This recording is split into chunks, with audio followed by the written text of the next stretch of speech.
Do you believe in life on other planets? Dr. Edgar Mitchell says there is a worldwide conspiracy to cover up. Edgar Mitchell est né à Roswell. Edgar Mitchell is hitting the limelight. Dr. Mitchell, 77 years old, was on a radio interview in Birmingham, England. I mean, you realize this is the story of the century. I mean, that's better than a little bit of water on Mars. The UFO phenomenon is real. Whoa! former NASA astronaut Edgar Mitchell talking to the completely overwhelmed and astonished Nick Margerison on a little-known British station, Kerrang Radio. There's not much question at all, but there's life throughout the universe. We're not alone in the universe at all.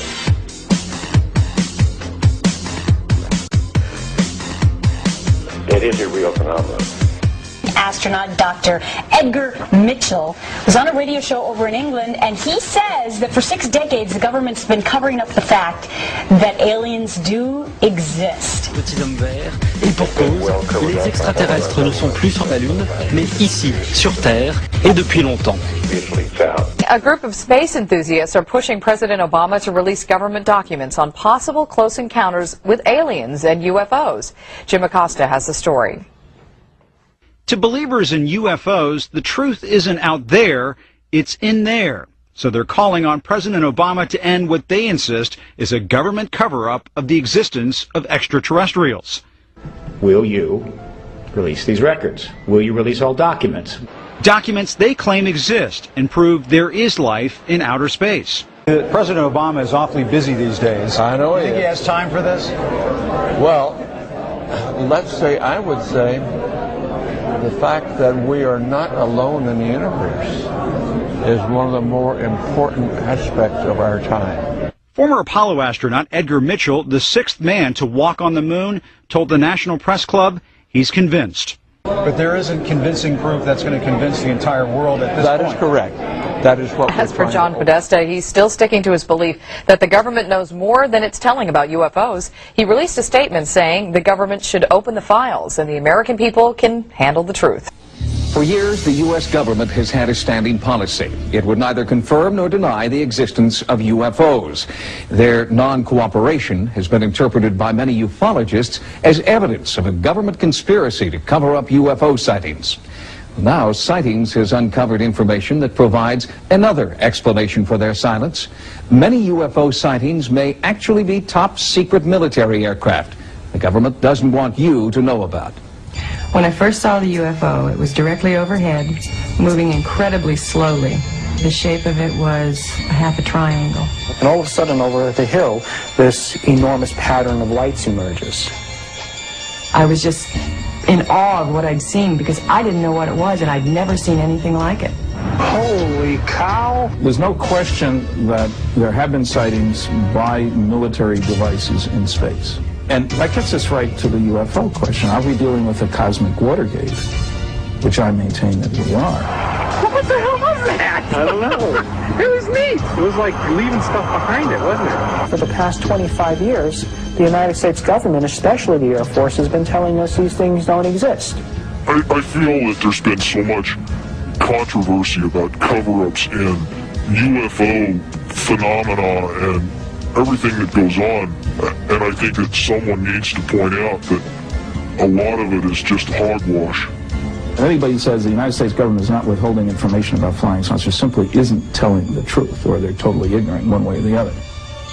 Our most recent investigation has concentrated on a series of sightings in the western United States. Sightings has learned that many UFOs spotted in California and Nevada may actually be highly classified military experiments called black projects. Sources familiar with these black projects, many of whom wish to remain anonymous, have told us that the military is now experimenting with aerospace technology beyond our wildest dreams. The objects we're talking about are zipping around and doing hard angled turns, acute angled turns. In order to do that, it must be controlling gravity. And therefore, what you're talking about is a spacecraft, not an aircraft. I think you have to be careful not to confuse what's mysterious with what is virtually supernatural. Certainly some of these things are going to look very strange. They're very unlike aircraft with which people are familiar. Well, certainly the history of the flying saucer phenomena suggests that in the past classified programs resulted in a lot of reports of flying saucers. And if you see all of the instances where conventional aircraft have been misinterpreted as flying saucers, it's quite easy to understand how unconventional aircraft could receive a similar misinterpretation. In the Nevada desert, we have things that would make George Lucas envious. We have things out there that are literally out of this world. Most aeronautical black projects reportedly operate out of this test site located at Groom Lake in Nevada. This installation is also known as Area 51, or Dreamland. The government denies the very existence of Area 51, but these photographs do prove there is an installation at Groom Lake. They have a hangar near the south end of the ramp that appears to have doors that are almost 200 feet tall, 400 feet wide. You can put anything in there. One of the problems associated with Groom Lake is the fact that it is a place that does not officially exist. This federal official insisted on hiding his identity. Area 51 is the most tightly secured installation in this country.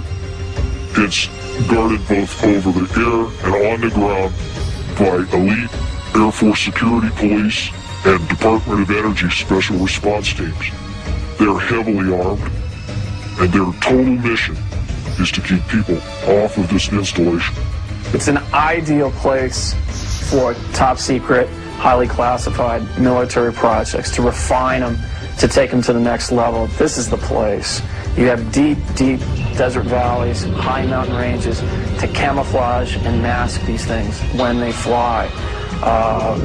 The military is the top dog here in Nevada, no doubt about it. They run the show.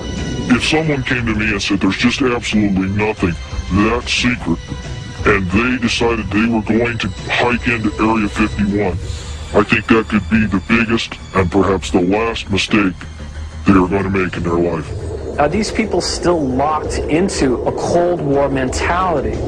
Is that the point here? Or are they really hiding something that's totally alien? Is this otherworldly technology that's being applied to Air Force black projects? One of the most recent black projects to be leaked to the media has been dubbed Aurora. The few facts revealed so far about Aurora's speed and maneuverability are tantalizing. Rumors about Aurora first started after thousands of people in Southern California reported feeling earthquakes.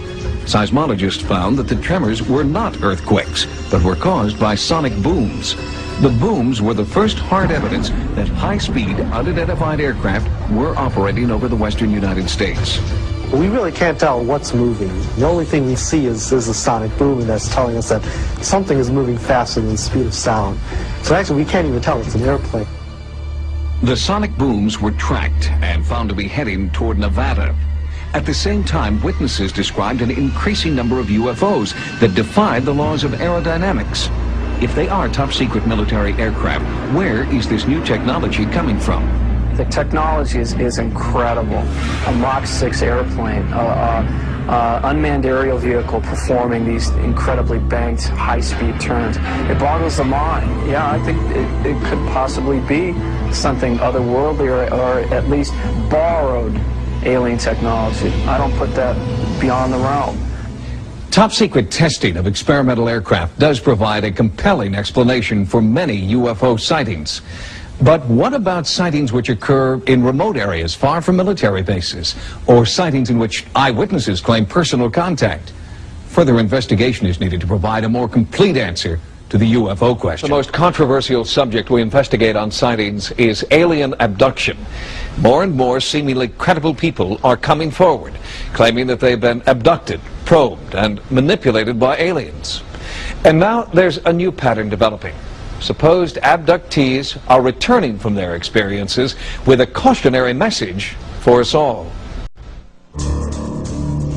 There's a new, frightening chapter in the abduction story. Many abductees are claiming that their alien captors send them home with apocalyptic predictions about life on Earth. It's a terrifying conclusion to an already horrible ordeal. I'm on my back on the bed, and she's at the foot of my bed, and she's doing something to me. We had this flashback of being on this table, being surrounded by these beings. I don't know what she was doing. She had some sort of an instrument in her hand. Little gray guys, big dark eyes, and one of them's putting a needle in my neck. Until recently, the story would end there. But now abductees are returning with more than horror stories. They feel they are intergalactic messengers who must deliver dire predictions. This new mission intrigues Harvard professor John Mack. This Pulitzer Prize-winning psychiatrist at Cambridge Hospital is now treating people he calls experiencers. In his new book, Abduction, Mack presents 13 case histories. I thought this is crazy. I mean, I thought this is not possible. I'd seen many, many cases and worked for 2 years before I said, look, there's a mystery here. I can't explain this. There's something like what they're saying seems to be happening to them. You actually seen them in your room in bright sun daylight. What did you see? Currently working with over 100 patients, Dr. Mack's clinical approach gives abductees a chance to talk openly about their experiences.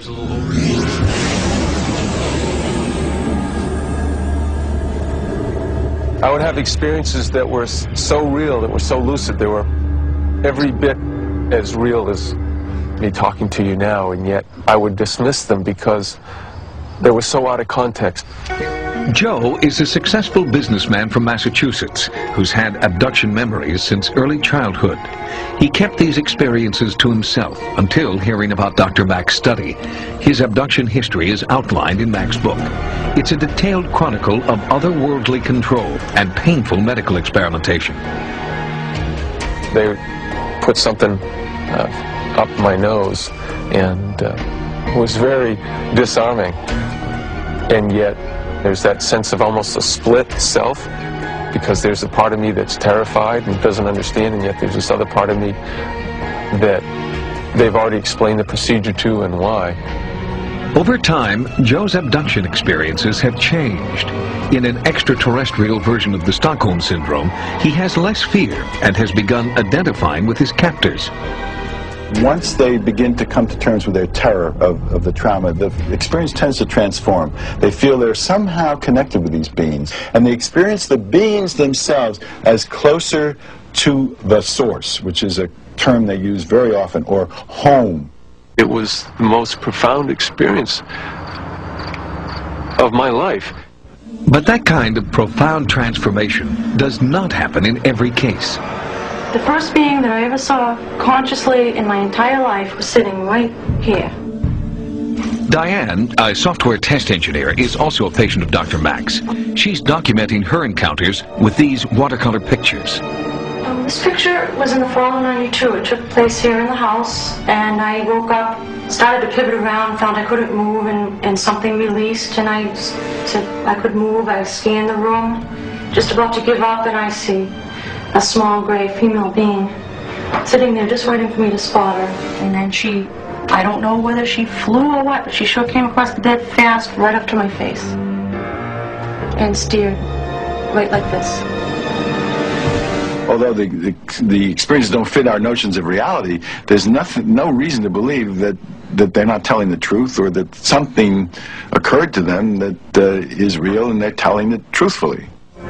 To corroborate these personal beliefs, Dr. Mack searches for parallels among abduction stories. The most common thread, and ironically the most extraordinary, involves reproductive experiments. Sperm samples taken from the men by a cup put over the penis, some kind of vibratory energy that causes an ejaculation. Eggs taken from the women. Something is done between the egg and the sperm, which may be reimplanted in the woman in a subsequent abduction. Then that will be taken, the fetus will be taken from them at a later time. That's their experience. I flew out the window like a sucking, vacuumed out feeling with all the air pushed out of me. I ended up on a craft laying down on a table. And next thing I know, I see a child. One of those ugly little gray things is holding a child up. And I said, no, that didn't come out of me. At the end of that experience, I blacked out and came to standing on this platform. And I was not home anymore. I was somewhere else. I don't know where this was. I felt like I was on a ship. The emotion is so appropriate to a real experience. Dreams don't operate like that. Fantasy isn't like that. Trauma displaced from some of the sources isn't like that. It isn't just a traumatic story. It's a complicated, consistent narrative that operates clinically altogether like a real experience. The complicated, consistent narrative Dr. Mack's patients describe always has a beginning, middle, and most recently, the same exact ending. Before they are returned home, the abductees are warned about an impending apocalypse, unless all people on Earth drastically change their way of thinking. We are told that the human experience, the human race, as we have known it, is becoming, or soon to be, non-viable, not extinct. It can't survive. My own sense of it, and this is purely speculative, is that we are also being given a choice to change our ways. In other words, we were here to shepherd or steward the earth, or be responsible for a higher consciousness, and what we've become so far from the Creator, so distant from the source, that we have treated the earth like it was our property, and we are apparently a malignancy at a cosmic level now. The message is, wake up, grow up. The sandbox that you're littering is not your own. That you are not alone. That you don't need to feel the sense of isolation and separation that you have felt. That you're part of a bigger community. According to a recent Roper poll, 1 in 50 American adults exhibits at least 4 out of the 5 most common symptoms reported by alien abductees. That's a staggering statistic, because it seems to indicate that 2% of our adult population is experiencing something for which no one has a conclusive explanation. The variety of witnesses of UFOs is endless. They include military personnel from the Air Force, Navy, and Marine Corps, radar specialists, aeronautical engineers, airport traffic controllers, astronomers, FBI agents, state, county, and city police, pilots and crews from American, United, Eastern, Pan American, Northwest, Western, and TWA were also on the list of witnesses. Millions in the United Kingdom, France, Australia, South America, Mexico, and other nations around the world have seen UFOs. For 18 years, the late Dr. J. Allen Hynek headed up the Air Force investigation into UFOs, called Project Blue Book, and was acknowledged to be the world's foremost authority on UFOs. After amassing a computer bank of over 63,000 sightings, he states, "The UFO phenomenon is truly a phenomenon of our times. It is an extremely puzzling one and calls forth a wide spectrum of opinions. No matter what one may think about UFOs, no matter what one may believe about them, whether it is all nonsense or whether they represent something very, very real, 3 facts stand out, 3 facts which no one can deny. The first is that UFO reports exist. Secondly, that UFO reports come from all over the world. And the third is that many are made by highly responsible people, often scientifically trained. We scientists have no positive proof yet of the origin or even of the reality of these strange reported craft, but we do know that the reports themselves are very real. To find the answer to this magnificent scientific puzzle, the UFO phenomenon, we need to approach it with a truly open mind so we can explore all possible avenues of explanation."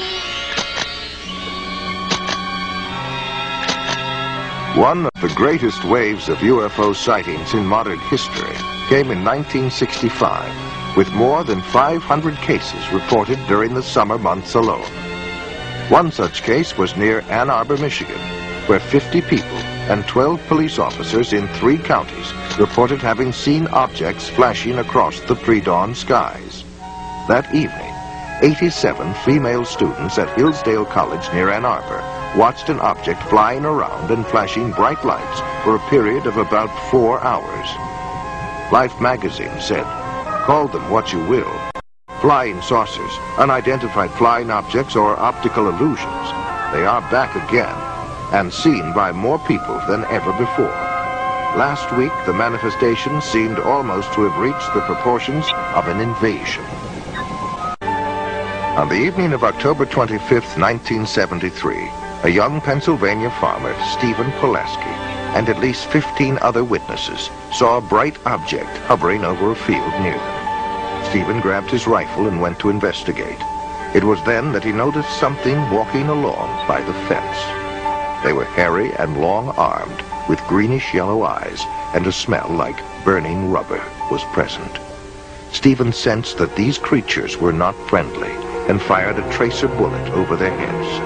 And when they kept on coming, he fired directly at one of them. The creatures then all disappeared into the woods, and the glowing object disappeared from the field instantaneously. UFO researchers as well as a state trooper were called in to investigate.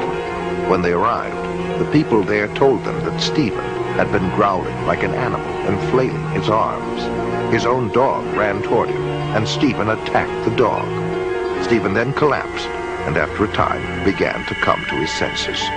The entire group commented on the nauseating, sulfur-like odor that was present. The Amityville Horror was based on a factual account of what happened to a family in Amityville, New York. An irritating and nauseating odor seemed to accompany the presence of the ghost or spirit entity that entered there from time to time. Whitley Strieber wrote of his abduction experiences in his book, Communion. He said he could smell their presence and that it smelled like sulfur.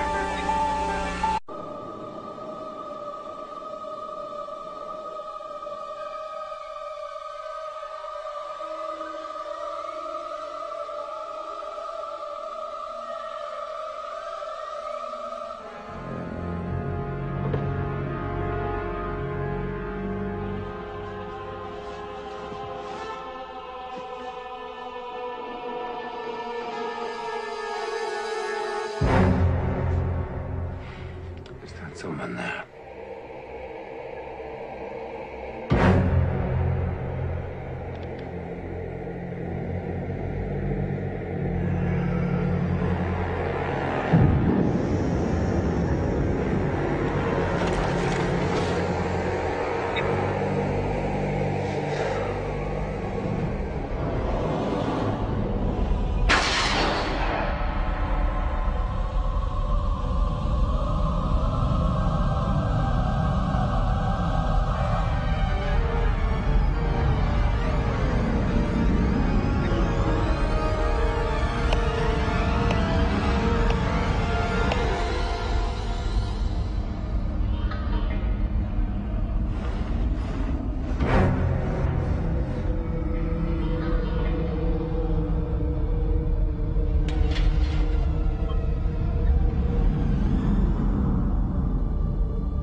What's the matter, boss? What's the matter? There was something Come on. here. Shake it out. Come on. Very bad. What? That was a nightmare.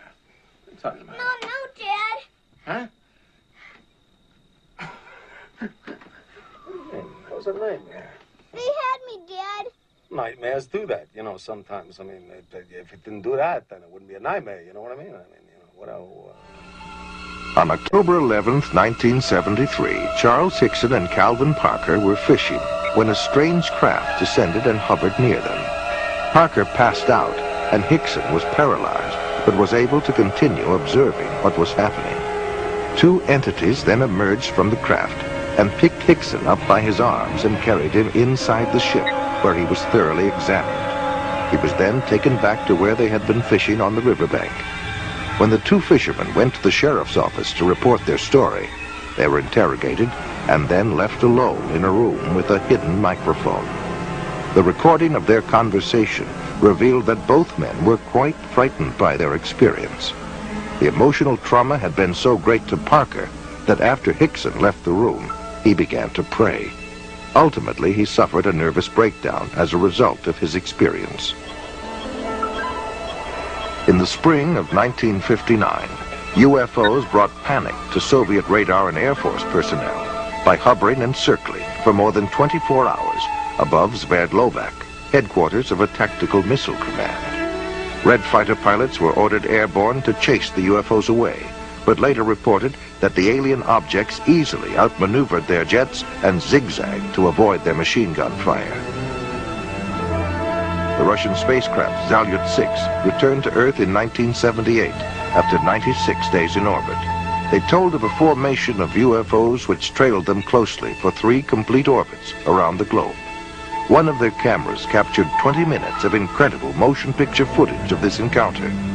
According to a previous mutual agreement, the Russians forwarded copies of the film to the United States to be analyzed. Unofficial statements from NASA state that it is the best motion picture footage ever filmed of UFOs. The foremost Russian authority on UFOs, Dr. Felix Zeigel, contends that UFOs may have frightened, harassed, and possibly even killed Russian cosmonauts on their missions. A top scientist, Dr. Leo Sprinkle, conducted a 5-year study of 82 persons who reported UFO experiences. Most of them were able to relive the experience through hypnosis, and all suffered severe psychological disturbances afterwards. They claimed to have been taken inside spaceships and examined by humanoids who communicated telepathic messages to them. In his book Secrets of the UFOs, ufologist Don Elkins made the following observation. I have found that some people can achieve the contact phenomenon simply by being hypnotized, and the same general message permeates over 90% of the millions of words received by thousands of people around the world. No one knows what hypnosis is. No one knows what goes on in the mind. It's an altered state of consciousness like yogis and witch doctors have been practicing. It loosens the normal connection between your spirit and your brain, and of course if the hypnotist can control you, make all kinds of suggestions, make you think things are happening that are not happening, make you think you have powers that you don't, experiences that you haven't, even implant memories. Other beings, if there are other minds out there, they could also do the same thing. Sir John Eccles, Nobel Prize winner for his research on the brain, describes the brain as, quote, a machine that a ghost can operate, unquote. What he means by that is your spirit operates your brain in a normal state of consciousness. In an altered state, reached under yoga, a TM, hypnosis, you have loosened the normal connection between your spirit and your brain, and that allows another spirit, other entities, other minds to interpose themselves and begin to tick off the neurons in your brain, create a universe of illusion. I believe that it's demonic. I think all of the evidence indicates this.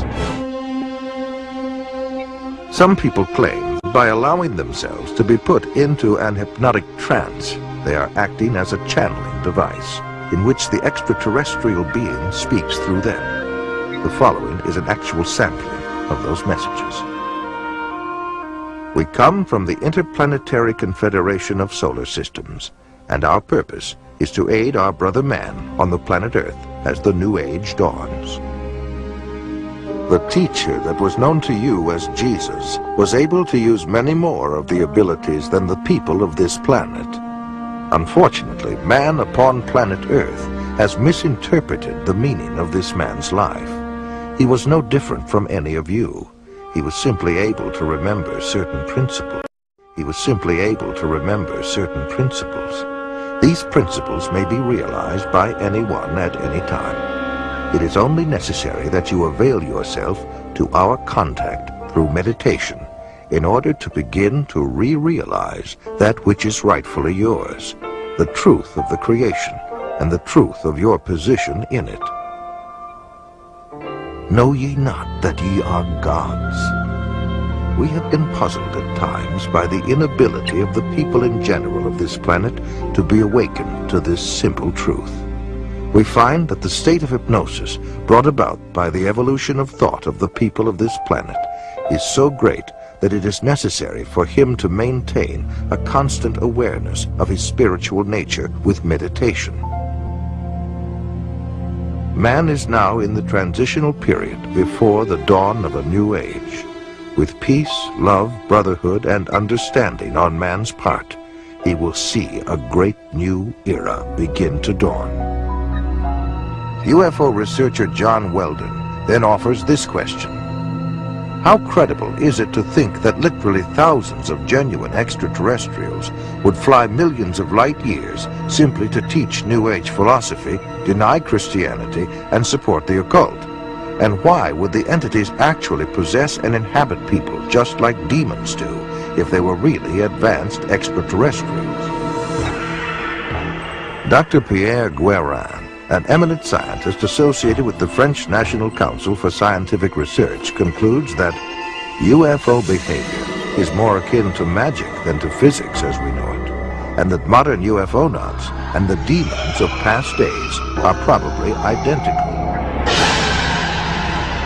The word demon in Greek comes from the root meaning knowledge or intelligence, implying that demons have access to knowledge and information denied to ordinary mortals. After what happened to me, the communion experiences, I decided that that might be a good idea to accept the idea of the devil just in case that's what I saw. If you look closely at the life of the world, you see the workings of evil in the world. There seems to be a sort of machinery behind it that is far beyond just the accident of human life. You can literally hypnotize a person, tell them that there's a cat in their lap, they will see it, they will hear it, purr, they will pet it and feel it. It's not physically there.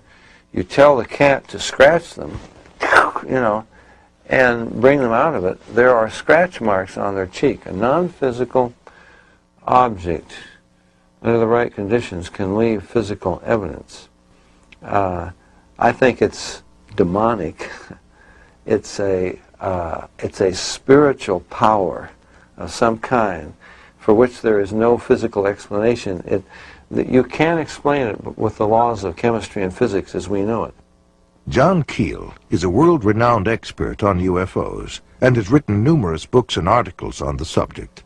A self-described agnostic, he made this statement. Thousands of books have been written on the subject of demonology, which is the ancient and scholarly study of monsters and demons. The manifestations and occurrences described in this literature are identical to the UFO phenomenon. Victims of demonic possession suffer from the same medical and emotional symptoms as the UFO contactees. I would say I was assaulted by something from the unknown rather than possessed by it. I hope that I was never possessed by it, although there are those who might disagree with me. And I don't think it was something out of craziness. If it came out of my mind, it came out of a part of my mind that is universal to us all. Like Stryper, there are thousands of others who have also sensed something evil and demonic. Something is here, probing people, inspecting them, planting thoughts in their minds, and manipulating their bodies. I do know from different things that are still occurring within my body that I'm still being visited. The United States Printing Office issued a 400-page publication entitled UFOs and Related Subjects, an Annotated Bibliography. The author was the senior bibliographer for the Library of Congress, Miss Lynn E. Cateau. During her research, she read over 1,000 articles, books, and other literature. She summarizes her findings in the preface of the bibliography. A large part of the available UFO literature is closely linked with mysticism and the metaphysical.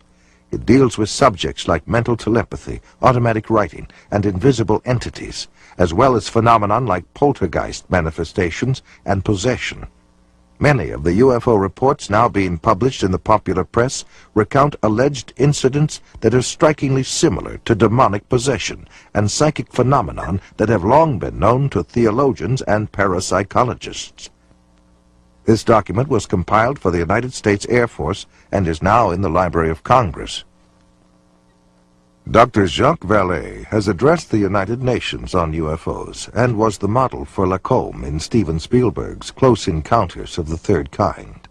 He is the author of 8 books on UFOs and has been widely recognized as the premier investigating scientist in the realm of UFO research. In his book, Messengers of Deception, Vallée says, an impressive parallel can be made between UFO occupants and the popular conception of demons. And in his book, Confrontations, he writes, the medical examinations to which abductees are said to be subjected, often accompanied by sadistic sexual manipulation, is reminiscent of the medieval tales of encounters with demons. He also made this statement, I believe that when we speak of UFO sightings as instances of space visitations, we are looking at the phenomenon on the wrong level. We are not dealing with successive waves of visitations from space. We are dealing with a control system. And he states, UFOs are the means through which man's concepts are being rearranged. They are engaging in a worldwide enterprise of subliminal seduction. Jacques Vallée, at least at that time when he wrote that book, was an agnostic. Interesting that he comes to basically the same conclusions I do as a Christian from my research. And he said about UFOs, they're real, but they're not physical. They're messengers of deception. And this was based on his research of about 20 years. They seem to be psychologically preparing, setting us up for some ultimate delusion that is too horrible even to imagine as yet. I would agree with that. Dr. I.D.E. Thomas is one of a long line of Welsh preachers. He is currently the senior pastor at the First Baptist Church of Maywood, California, and has authored several books which have enjoyed wide circulation. In his book, The Omega Conspiracy, Dr. Thomas explains the phenomenon of unidentified flying objects and offers an explanation that could identify the beings who operate them. As incredible as his explanation may sound, let us regard the ancient saying of Heraclitus, who 500 years before Christ said, because it is sometimes so unbelievable, the truth escapes becoming known. The answer to all this and the clue to this cosmic riddle may be found in the ancient book of Genesis. And back there in chapter 6, we are told of a very amazing and bizarre event. The sons of God saw the daughters of men and saw that they were beautiful, and they lusted after them. And then we read they married them and sired children from them. For the past 1500 years, most scholars, including evangelical scholars, have interpreted the sons of God as the good sons of Seth, and the daughters of men as the wicked daughters of Cain. They've adopted that interpretation because the other one is so bizarre and outlandish.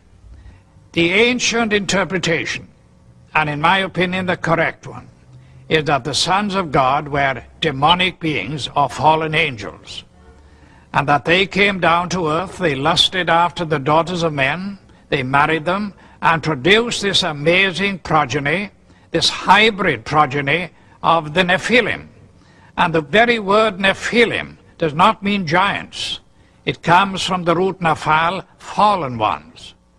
The early Christian fathers in the first 4 centuries, men like Irenaeus, Tertullian, Ambrose, for 400 years they knew no other interpretation except that the sons of God were angelic beings. Josephus, the cosmopolitan Jewish historian, says the same thing. We read in the book of Job that when God laid the foundation of the earth, the sons of God shouted for joy. Obviously, the sons of God could have not been created. If this was a case of just mixed marriages between good men and wicked women, it is surprising that God should have issued the fire of judgment that he did. God took this stern action of wiping out the human race. Now, the only family that were left intact in order to re-establish, repopulate the new world was the family of Noah. Noah, we are told, was perfect in his generations. The word perfect does not mean, in this case, morally perfect, because we know from the story of Noah, and especially what happened after the flood, that Noah was not perfect. What it means is like a lamb for the paschal sacrifice, that lamb had to be without blemish, physically pure, without blemish. So it seems was the case of Noah, the only family that remained uncontaminated from these strange beings that appeared from space. The only line that was pure and clean from God's standpoint to start a new world and a new civilization.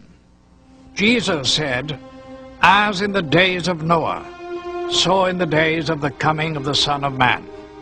Of all the patriarchs and prophets of the Old Testament, the key to prophecy above all others is Noah. And something happened in the days of Noah that was a distinctive characteristic of Noah's time that didn't happen before or after. Wars and famines and pestilences and natural disasters have always happened. But something happened in the days of Noah.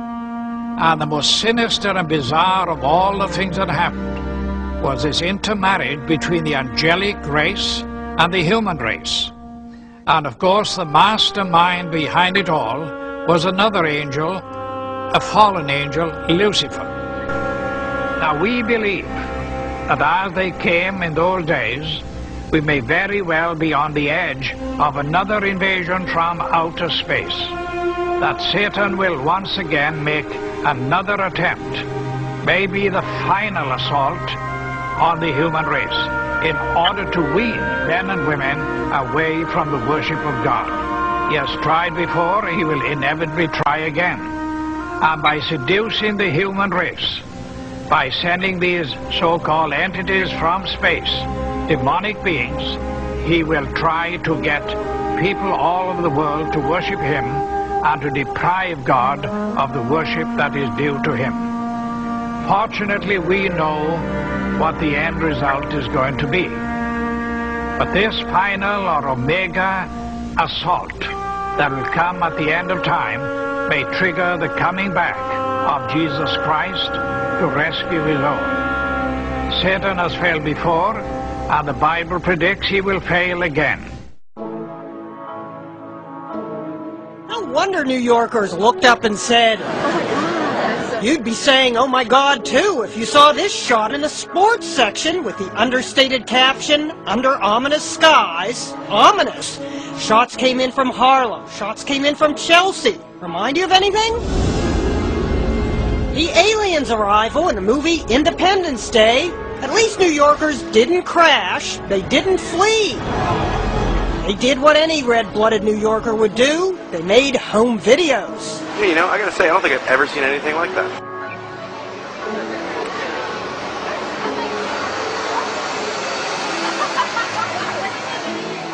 The scriptures must be fulfilled. And that means the prince of the power of the air will be cast down from heaven and will attempt to once and for all wrestle away control of the world from God and take it for his own wretched use.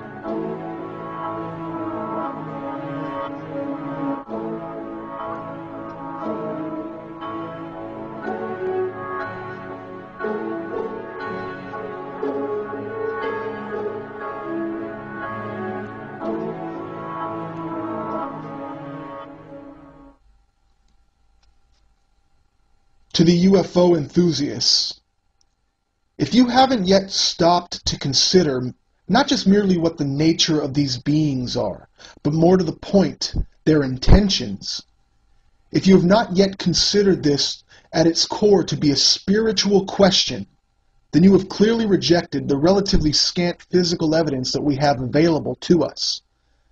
For these manifestations in the air are, up to this point, only that.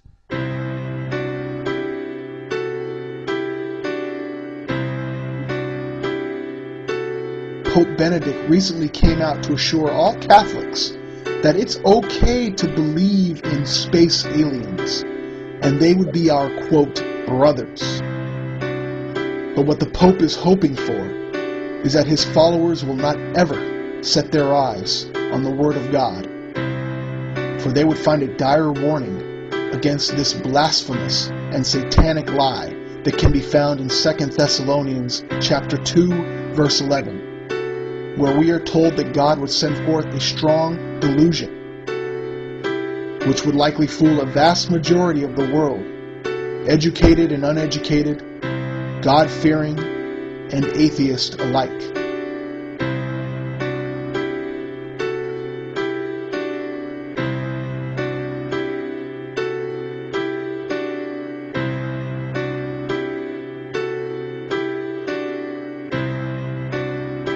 My friends throughout the world, first I must thank the leaders of each of your countries who have graciously and in the interests of peace turned over all their broadcasting facilities to us to help avoid confusion in this crisis. Your national leaders have suggested that a state of martial law will be most helpful at this time, and we agree.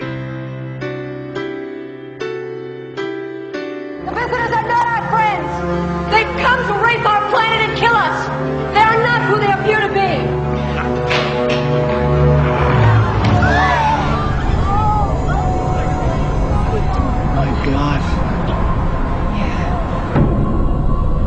Abduction is now a common theme in movies and television. According to a Roper poll in 2002, 1 in 5 Americans believe that abductions have taken place. For the so-called abductees, the memories of what they say they have experienced are deeply traumatic. Between 6 and 8, I would assume. Okay. They're fairly intense, or? Yeah, they're very close together as well. Right, okay. 4 years ago, Kelly Carr was a mother and housewife with no interest in spaceships or aliens. Now she's using technology to reconstruct images of her own encounter. It does give the idea of the lights there, but, you know, the brightness of the light, it gives a good impression, except that the colour doesn't seem right. Kelly's account starts in August 1993. My husband and I were driving up to my girlfriend's place in Monbulk, which is in the Dandenong Mountains. We were driving on Belgrave-Hallam Road, and it was just on dusk. I saw what I thought was round orange lights in the field. It looked unusual to me. Later that night, retracing their route home, Kelly noticed something else unusual. It's about a kilometre or so in front of us, about twice the height of the treetops. We could see this object, which at first I thought was a blimp. It had the shape of a blimp, but it was light. As we got closer to it, the light seemed to sort of separate, and it was actually these a row of round lights, and they were orange. It appeared like there was silhouettes standing in these round orange circles, like people, but you could only see the black outline. Well, I just said to my husband, look, there's people in there. And the minute I said that, it shot off to the left of us. Within 1 or 2 seconds, it was gone completely. About a kilometre or two further down the road, as we kept driving, I came across what, at least what I thought, was a screen or a wall of light across the road. And my heart started racing, and the adrenaline was sort of pumping through my body, and I'm thinking, we've just seen this back down there, we're in for, you know, a close encounter. Then, the next instant, nothing. We seem to have actually covered a fair distance that I don't even remember covering. It might have been possibly close to a kilometre that I don't remember actually travelling. There was no light. There was, you know, there was nothing blocking the road. Kelly says it wasn't until weeks later she remembered actually getting out of the car that night. And I saw that there was another car that had pulled up 100 metres down the road. Then I walked around the front of the car to where my husband was standing on the other side, and we started walking across the road together. As we were walking across the road, I looked down and I saw that the other people were getting out the car and starting to walk as well, so I was quite happy that there was other people there who were seeing the same thing that we were. And we walked up along here to where the fence is. Right out in front of us is this huge craft. I was totally awestruck, you know, it was science fiction coming to life. There wasn't any fear then, it was just all total awe. We stood here, I guess side by side, my husband and I, for about 30 to 45 seconds.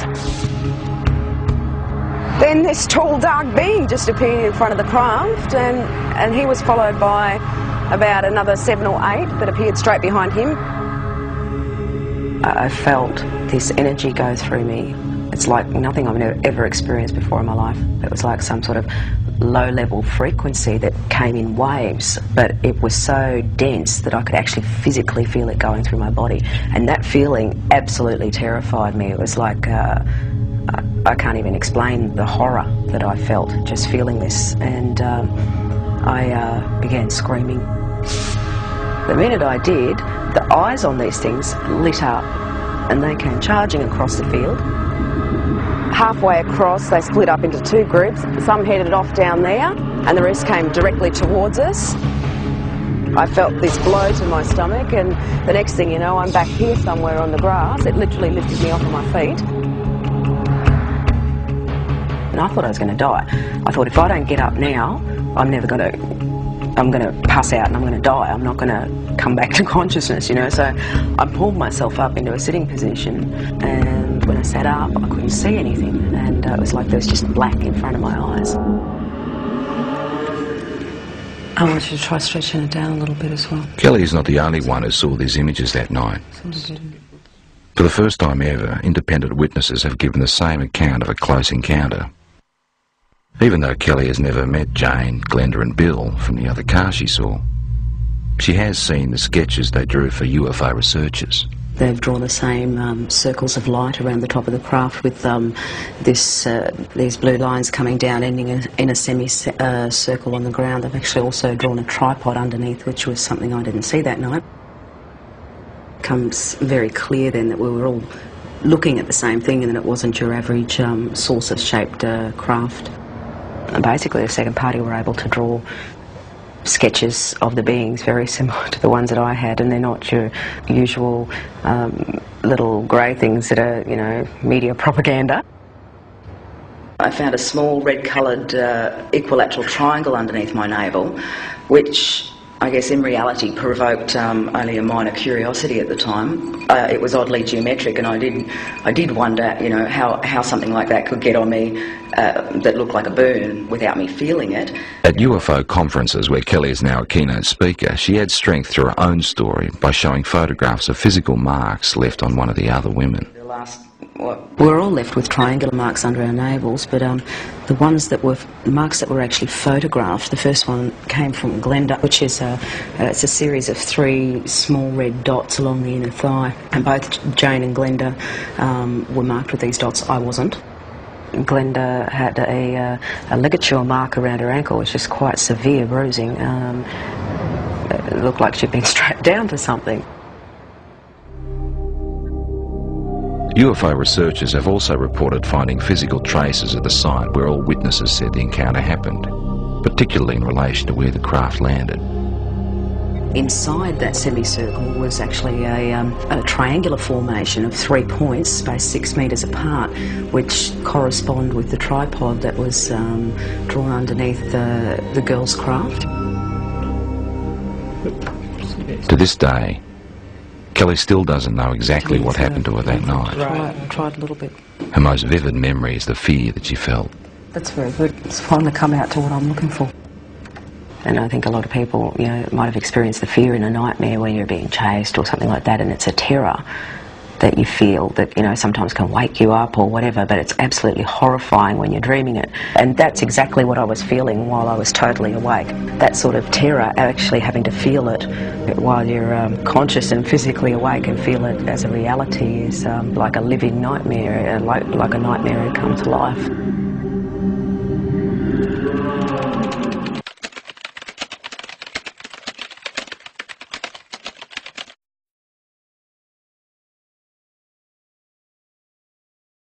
When men began to multiply on the face of the land, the sons of God saw that the daughters of men were beautiful, and they took wives for themselves, whomever they chose. Genesis 6, 1 and 2. There certainly have been sightings in that may be embraced by ancient mythology.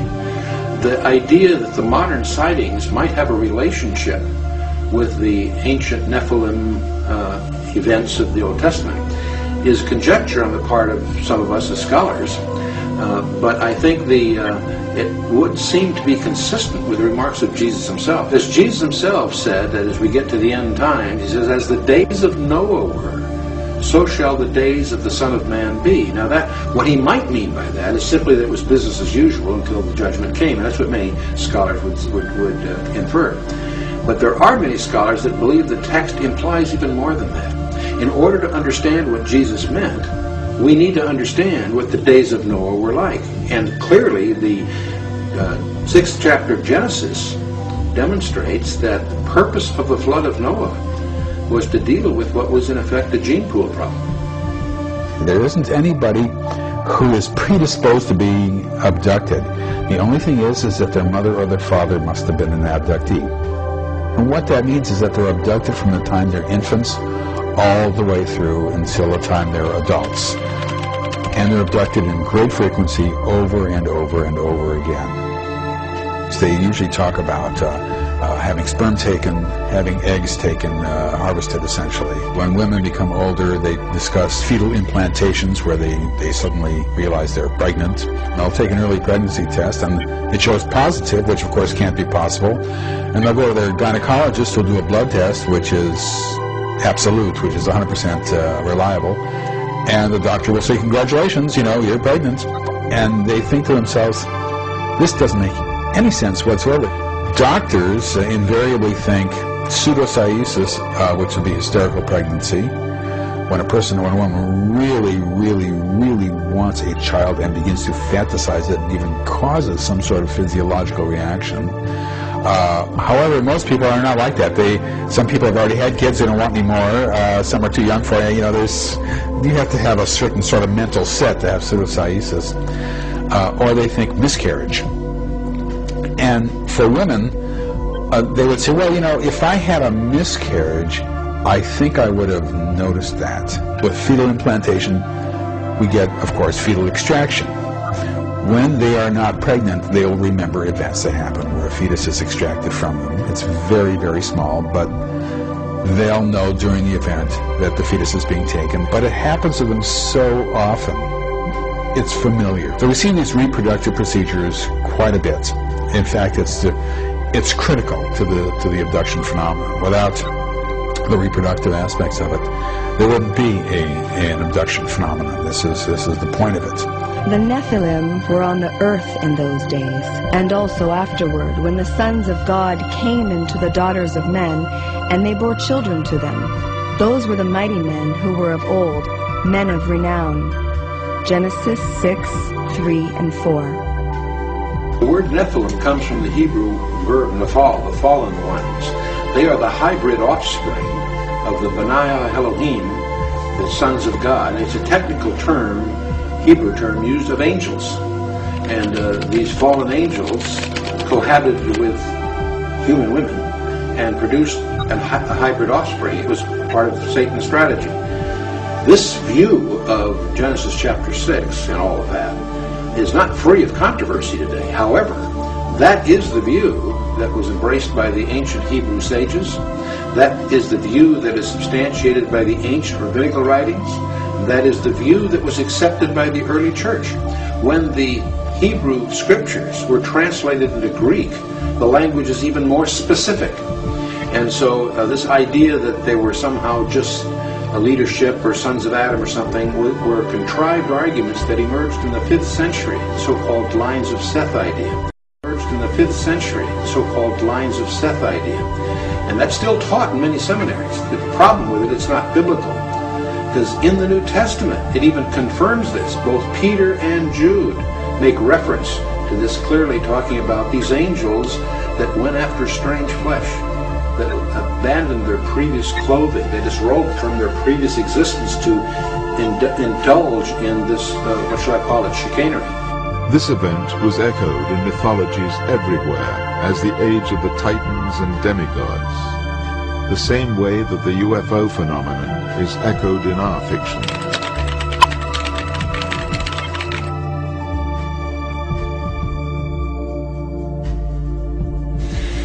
When we study the passage in Genesis 6, we'll notice that one of the distinctives of Noah was that his genealogy was unblemished. And the Hebrew word there is tamim, which is used of physical defects. In other words, one of the reasons that Noah was picked, probably many, but one was that one of his distinctives was that his genealogy wasn't contaminated by these goings-on. It would appear that the strategy of Satan was to introduce this as a means of corrupting the human line to preclude God's plan of redemption through the Messiah, which had to be a kinsman of Adam. The parable of Jesus that I count as foundational for Satan and evil is the one where Jesus says the kingdom of heaven is like a man who owned a field and sowed good seed in it, had his servants go sow good seed in it, and then by night an enemy came and sowed weeds in the field and then went away.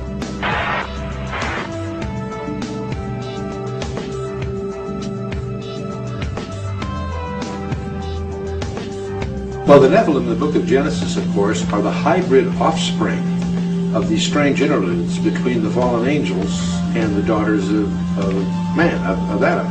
And so they're hybrids. And they are very prominent in the early chapters of Genesis, but they're also, the scripture says, occurred after that to some extent. Right. But they're hybrids.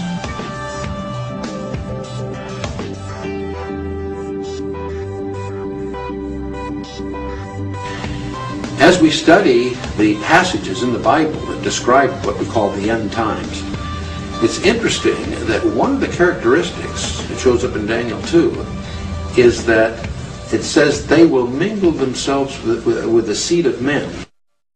The prophetic dream of Nebuchadnezzar gives us an astonishing detail concerning end times. Scripture indicates that the last government of earth will be a hybrid government, iron mixed with clay.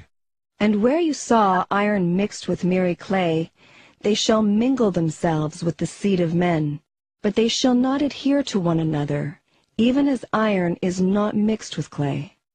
Daniel 2:43. Now, in order for them to mingle with the seed of men, the they have to be something other than the seed of men. So it's just a hint, but it's a profound hint that somehow in the end times there's going to be again some kind of commingling, some kind of intrusion into the genetic DNA makeup of people that's going to be a contaminant that will be part of the end times. And that's why there's so much scholastic interest in this UFO business, in the abduction narratives and reports, and we may very well be being plunged into a period of time about which the Bible says more than it does about any other period of time in history, including the time of the Gospels, when Jesus walked the shores of Galilee. When people are abducted, as part of the procedures, they will sometimes be taken into a room and they will see containers. And in each container there's liquid, and in the middle of the liquid there's a tiny fetus floating. Later they'll be shown babies. Small, odd-looking babies, as they will report. Their babies don't look right. Physically, they're phlegmatic, they look like they're sick, they're not bouncing babies that are grasping and gurgling, they're silent, they almost look like they're half dead. They also have unusual features. People say they look like they're sort of half human, half alien. They're odd looking, yet they look sort of human.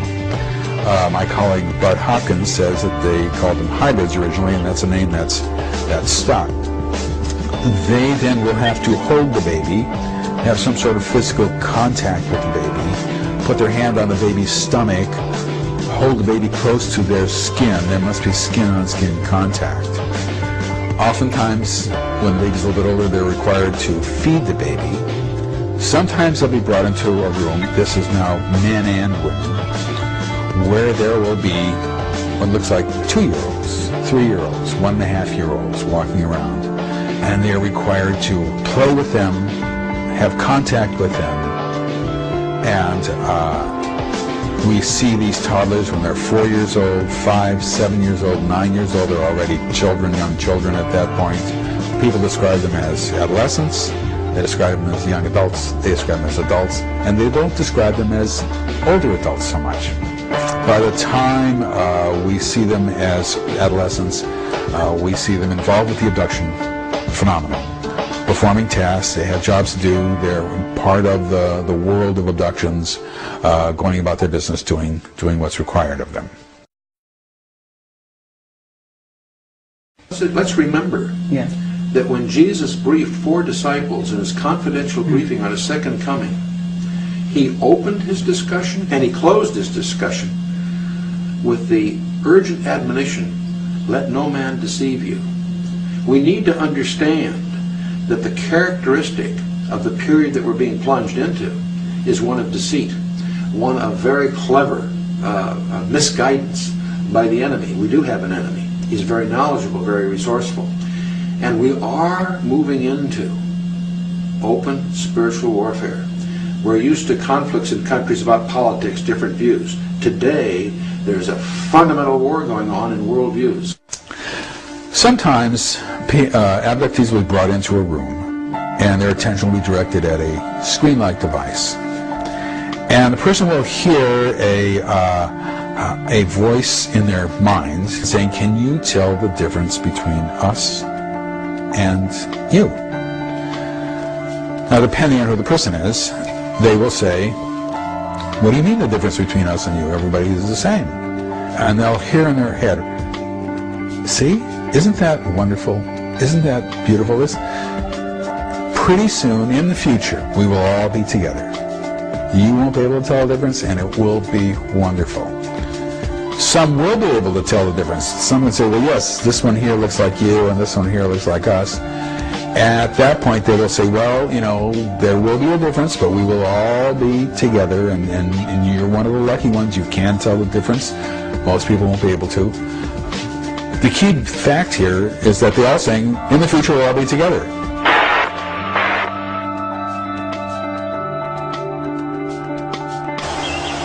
As you follow the progress through the centuries and you see how the power structures have changed, it has been going more and more towards an economical power structure to control the world with money.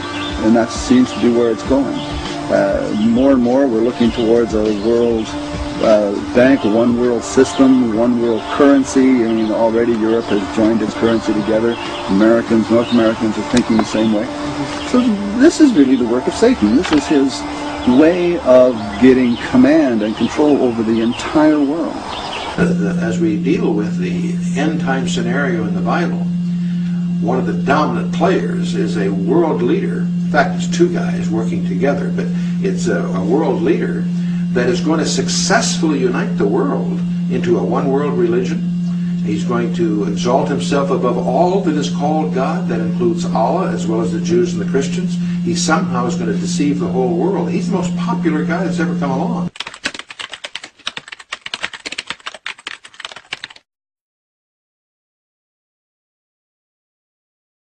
There are experts that have studied the scripture that believe that he could very well have an alien connection or even be one himself.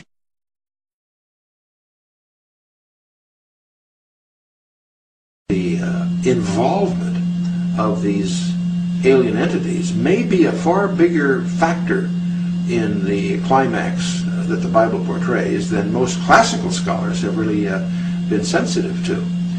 7, go ahead. Yes, sir. I don't know what it was, but it just overflew like a couple of 100 feet above us. And it was like I don't know if it was a rocket or whatever, but incredibly fast, opposite direction. In the opposite direction? Yes, sir. And the time was, what, 2107. It was too fast to be an airplane. Okay, thank you. Houston 986 Boston Center. Center maintain flight level 18. Okay, thank you. Houston 986 Boston Center. Center maintain flight level 180. Down to 180, yes, sir. 986. Houston 986. You see anything like a missile in your area, perhaps off to your right? Take a good look, but I don't think if it's going that fast, I probably won't get a chance. We just saw Swift there go by a little bit. We found a phenomenon that is global, that is random, that is intergenerational, that happens in great frequency, something we never expected to see, that is goal-directed, that is done clandestinely, secretly, and that has as its goal ultimately an integration into the society on their terms, not on our terms.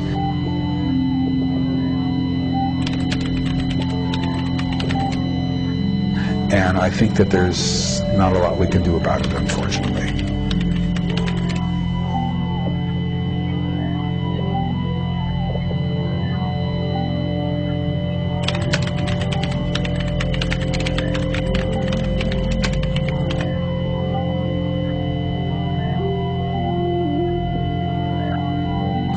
You know, it's interesting that in the book of Genesis, the very first prediction of Jesus Christ is when God declares war on Satan, Genesis chapter 3, and he speaks that the ultimate redemption of man will come from the seed of a woman. And there's even a hint of the virgin birth. But that phrase is actually a contradiction in biology as well as grammar, but that's the term used. But most people overlook in that very verse, he also speaks of the seed of the serpent. And so it's clear that Satan has a role in this final climax that we're all heading to.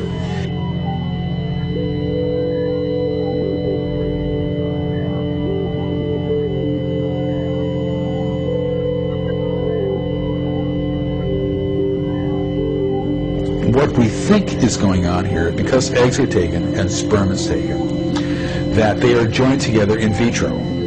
They are joined together outside, and at that point, either DNA is added or the fertilized egg is altered in some way.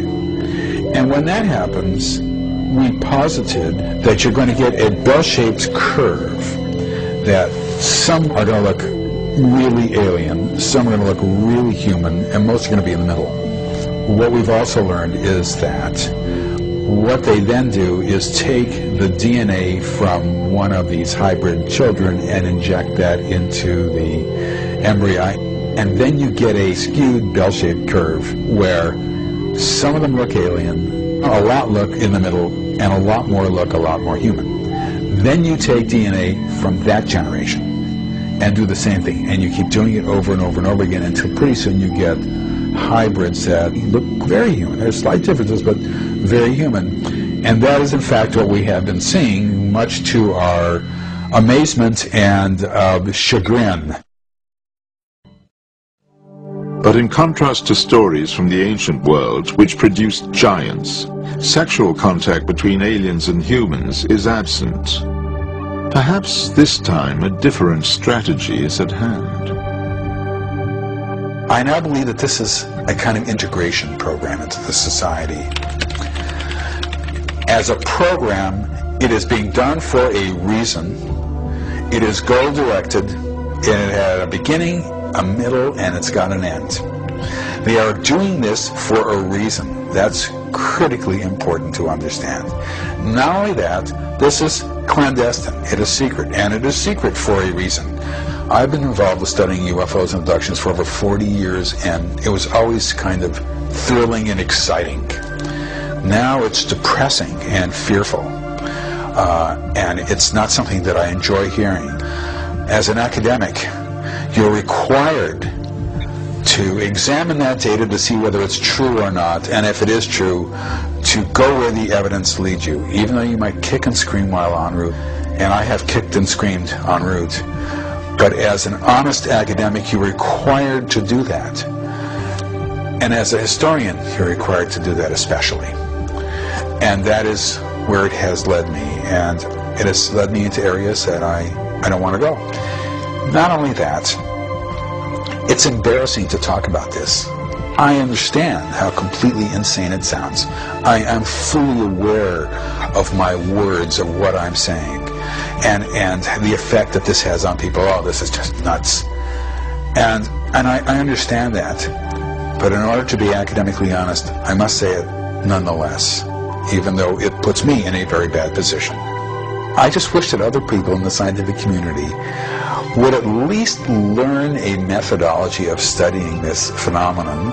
They haven't done that, and it's not going to happen, from what I can tell. I mean, I can't tell the future, but the chances of that happening are very remote now, because we have looked at every conceivable kind of psychological explanation, and none of them. Lo estamos viendo en el FLIR. Es un objeto luminoso. Lleva rumbo contrario a nosotros, pero no nos deja. Está 2 millas atrás de nosotros.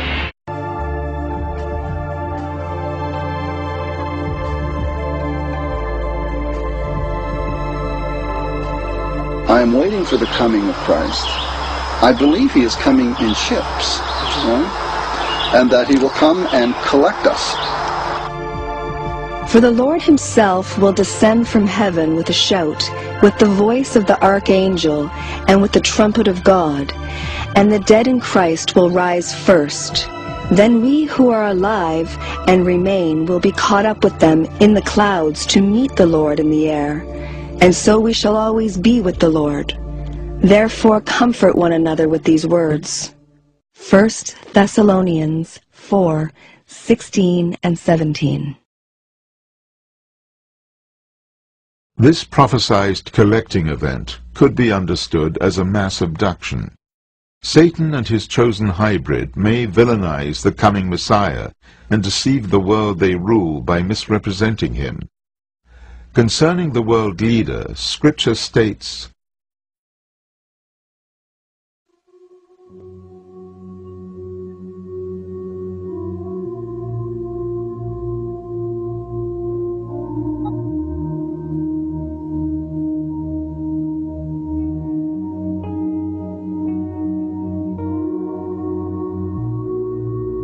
some of the passages that puzzle me the most in the Scripture, it describes that the whole world is going to go to war against God. Now, I can understand the world rejecting God, I can understand the world not believing God, but somehow it's always been hard for me to visualize the world mustering its resources to go to war against God. And yet that's clearly what it says in Psalm 2 and a number of other places. But you know, suddenly I can begin to understand how this might happen, because there are many people that believe that there are already aliens among us conspiring with the government, whatever, and they visualize these as being the good guys. They're here to help us. They're here to give us advanced technology. There are people that really have this kind of attitude. One of the other procedures that people describe is a certain kind of staring procedure, where a person will say that they're being looked at, and I'll say, well, what do you mean being looked at? Do you mean they're just looking you over, you know? I'll say, no, he's looking at me very closely. And I say, well, where is he looking? Is he looking? These are purposely misleading questions. Is he looking at your abdomen? Is he looking at your stomach? Is he looking at your knees? You know, where's he looking? No, he's looking at my face. I say, well, is he looking at, you mean your chin? He's looking at your chin? No, he's looking at my eyes. And I'll say, well, how far away is he from you? Oh, his forehead is touching mine. I'll say, well, can you close your eyes? No. Can you look away? No. And they're being stared at a distance of maybe an inch, 2 inches, sometimes forehead touching forehead. What this is some sort of neural engagement. And people can see and imagine things that are going on in their brain practically. They can almost understand which neurons are being innervated as they're hooking into the optic nerve and using that as a conduit to go into other neural pathways and innervate specific anatomical sites within the brain. People see images in their mind when this happens. They will see images of horrible events, catastrophic events happening, the earth breaking in two, nuclear war, a meteor hitting. In this imaging that they're going through, they will have a job to do or tasks to do. Now, the reason I could think this is because there were other kind of neurological events that were happening to them that they kept describing these, where they would have to sit at a council and perform certain tasks almost electronically, or with their, or have to do something with their eyes. They would have to look at a specific situation and change it with their eyes, or there were all sorts of things that they had to do, all of which had something to do with neurology. Their eyes, or there were all sorts of things that they had to do, all of which had something to do with neurology.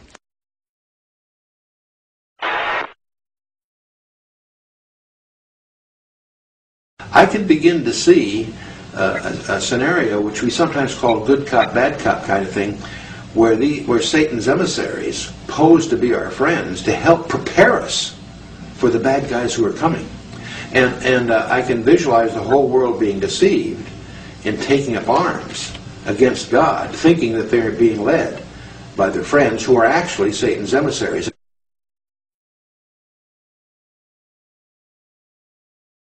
Eventually, they began to talk about how in the future they would have these certain tasks to perform, and they had to make sure that they performed these correctly. And we began to realize that from the time they were children all the way up through adults, they were being trained over and over again to obey eventually the signal when it was given for them to do certain tasks that they had to perform in the future. There are passages in the book of Revelation which describe spirits like frogs that lead the whole world to the battle of God Almighty.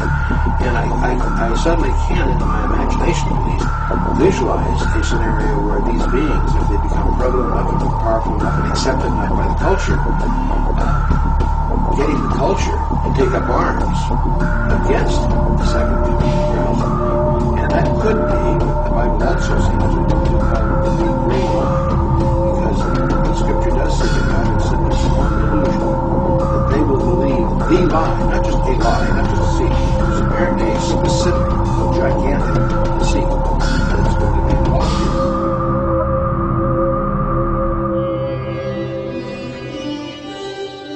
here. The big lie, I think, that's coming is that Satan has got to fool the world. He's got to lie to the world, got to make them believe that the one who is coming, Christ, the Son of God, is some sort of alien invader who is coming to take over the world. And so making him seem like an alien invader will make it very easy to get the armies of the world and the governments of the world in line to defend the world against such an invasion.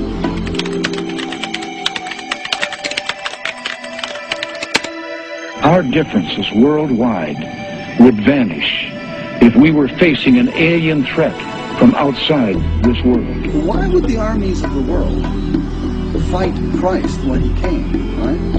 Well, they had to be, number one, fighting for Satan against Christ. Right? So Satan has got to fool the world, he's got to lie to the world, got to make them believe that the one who is coming, Christ, the Son of God, is some sort of alien invader who is coming to take over the world. And so making him seem like an alien invader will make it very easy to get the armies of the world and the governments of the world in line to defend the world against such an invasion. So this is one possibility, I think, that is coming.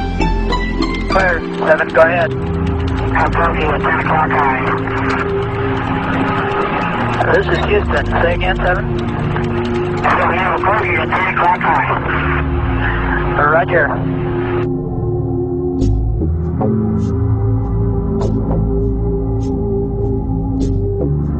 This is the valley of Megiddo, north of Jerusalem, where good is to triumph over evil in the final battle of this cosmic war. The prophesied kingdom of the Messiah will then be established.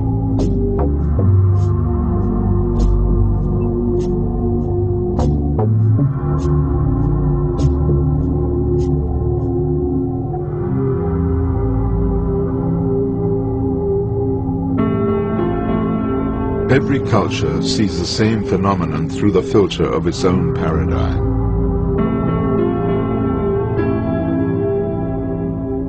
However, the Bible presents us with a reality that spans all civilizations, in which the angels of God are here on earth, and their influence is unmistakable. The UFO phenomenon is evidence of their presence. Throughout the ages, Satan has worn the cloak of many disguises, and has brought entire civilizations under his worldview, reinventing himself each time, always as a higher entity, a god. Today, he has turned himself into a myth, fictionalized history, and has been rewriting it for us. Scripture cuts through his disguises and reveals their evil strategy. Will you recognize the truth? Will the world, at Satan's command, take up arms against God as prophesied? At this turning point in our history, as the fallen angels present themselves as the saviors of mankind, will you be seduced?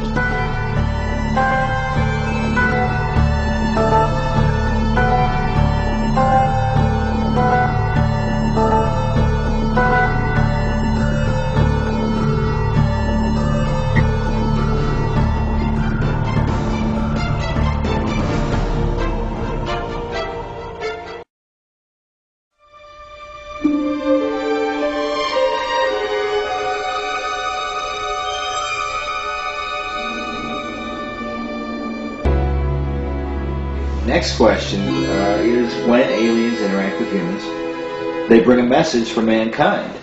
Chuck Missler talks about in his book how whenever these guys show up, they don't have a cure for cancer, they can't solve all of these different problems with humanity, they don't bring superior scientific technology or anything.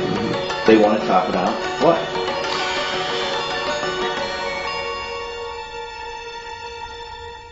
They talk about who God is as a life force, as a force. They talk about many times, as I just mentioned, that they, the aliens, genetically manipulated us.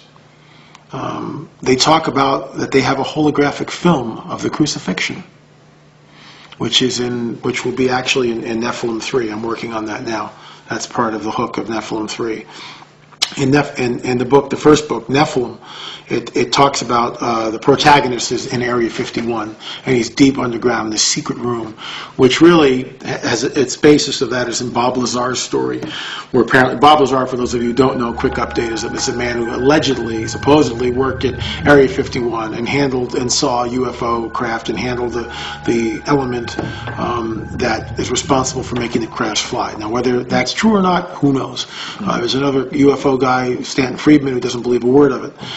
I say that to say that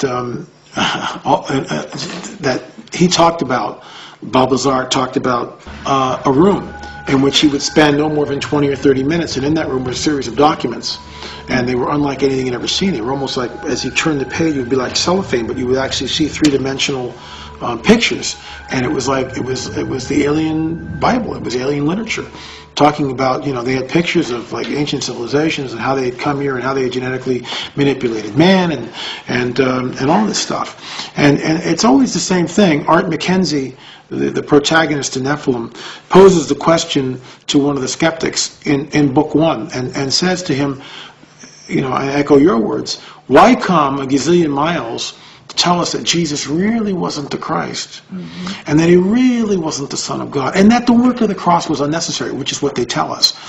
Why not give us the cure to cancer, or end world hunger, or start global peace, something, do something destructive? Why attack that? And, as all my research in the occult and in cults in general, there's always two trademarks of a cult, and one is they deny the deity of Christ, and the second one is they deny the work of the cross. Always. They always go after those two things. Well, he wasn't really God. He was just he was a good man. He was a guru. We genetically made him. He was a walk-in. We inhabited Jesus' body. The crucifixion really wasn't necessary. We helped in the resurrection. And that's, when you get into this stuff, that's what they talk about. I mean, I'm not saying this. I'm just repeating what people who have had encounters with aliens. This is the stuff that they bring back and tell us. So as Christians, our antennas should be up, flags should be on the play, whistles should be blown, call a timeout, and say, wait a minute, what does Paul say? Anyone who brings us another gospel, let them be anathema, let them be cursed. And that's another gospel, isn't it? Saying that Jesus, is not the Son of God, that he wasn't here in the flesh, and that the work of the cross really didn't matter, which is everything. The work of the cross is everything.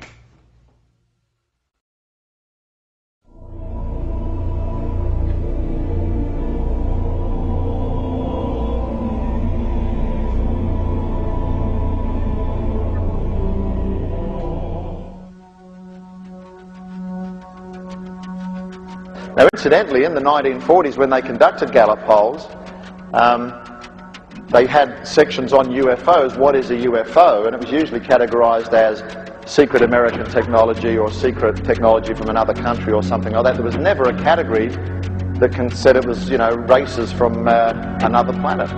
But by the 1950s there was, and you can almost find on a graph that the amount of people that now believe that there is life elsewhere in the universe has increased by about 10% per decade. And what's happening is our culture is changing as a result of two things: evolution, particularly cosmic evolution, if you want to call it that, and science fiction. In fact, the Gallup polls in the recent years show that in most Western countries, between 70 to 80% of the general population believe that there is extraterrestrial life somewhere out there.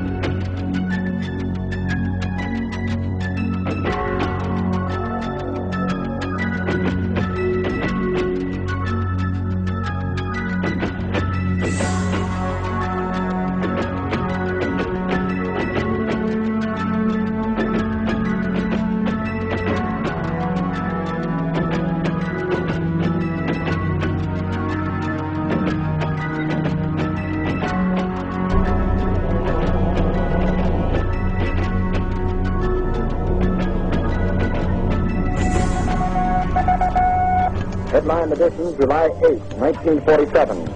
The Army Air Forces has announced that a flying disc has been found and is now in the possession of the Army. They looked something like a pie plate that was cut in half with a sort of a convex triangle in the rear. I think it's time to open the books on questions that have remained in the dark, on the question of government investigations of UFOs. It's time to find out what the truth really is that's out there. We ought to do it really because it's right. We ought to do it because the American people, quite frankly, can handle the truth. And we ought to do it because it's the law. Major sighting here on the 13th of March. Weird happenings in the skies over Phoenix recently, and no one seems to be able to explain what it was. And now, suddenly 6 amber orbs in a row, totally equidistant from each other, massive span across, pop up. People say they saw strange lights, a series of strange bright lights seen over the skies of Arizona. Gets a lot of people wondering what the heck. There's going to be a time where they're not going to be able to hide it anymore. The availability of witnesses was extraordinary. There are another 10,000 Arizonans who saw the same thing. Eyewitnesses who saw it say it's like nothing they've ever seen before. Many investigators call it the largest sighting ever, lasting the longest amount of time, seen by the largest number of people. The data speaks for itself. Plus, I have photographs that cannot be explained or denied. Last night, shortly after 8 p.m., hundreds, maybe thousands of Arizonans reported seeing a triangular-shaped object with thousands of people saw more than stars in the night sky. The mystery remains unsolved and controversial. The people who saw the lights will say the lights were orange, they were bright, and they were big, and they were like nothing they've ever seen before. And there's been no official explanation. Bigger question is not, is there a phenomenon, but what is this phenomenon? I'm learning that this is happening worldwide. What's going on here? What is this?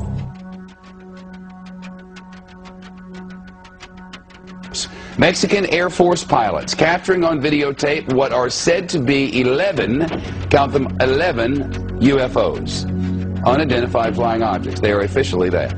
Bright objects, some sharp points of light moving quickly across the sky.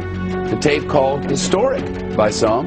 Members of the Mexican Defense Department saying it's the first time UFOs have had the backing of any country's armed forces. Now, a group of activists calling on the United States government to end what it says is an embargo on the truth about extraterrestrial life. What is that thing on your screen? With us now from Washington is Stephen Bassett, founder and executive director of the Extraterrestrial Phenomena Political Action Committee. Last time he was here, he was running for Congress, was unsuccessful in that venture. But I will ask you today, sir, the Mexican government, the Mexican military says, hey, we took these pictures, these are UFOs. What was that, you know? This is significant for two reasons, Shepard. One, this is released by the Defense Ministry of Mexico. This is a message being sent to the United States government that Mexico and many other governments are losing patience with our government's intransigence in ending this embargo.